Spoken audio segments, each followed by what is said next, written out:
नमस्कार मित्रांनो, सकल ओबीसी महामोर्चा द्वारा आयोजित यशवंत स्टेडियमपासून ते संविधान चौकपर्यंत भव्य महामोर्चा आयोजित केलेला आहे। यांचा उद्देश आहे 2 सप्टेंबरचा काळा जी आर रद्द झाला पाहिजे आणि ओबीसी आरक्षणामधून मराठा समाजाला आरक्षण देऊ नये आणि त्यासोबतच लवकरात लवकर जातीजनना करून ओबीसी समाजाला न्याय द्यावा, त्यानुसार त्याच्या लोकसंख्येनुसार बजेट द्यावा। या मुख्य मागणीकरिता उद्या 10 ऑक्टोबरला संपूर्ण ओबीसी समाज हा रस्त्यावर उतरणार आहे आणि आपल्या मागणीसाठी सरकारला मागणी करणार आहे। यशवंत स्टेडियमपासून उद्या सकाळी 10:30 ते 12च्या दरम्यान यशवंत स्टेडियमजवळ भव्य सभा दाखवून आणि संविधान चौकपर्यंत हा निघणार आहे आणि संविधान चौक इथे समाप्त होणार आहे।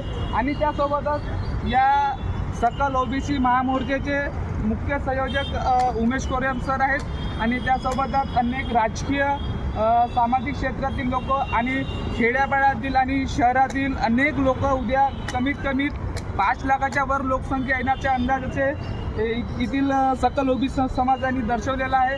आणि त्यासोबतच इथे खूप मोठा उद्या 10 ऑक्टोबरला खूप मोठा मोर्चा होणार आहे आणि सरकारला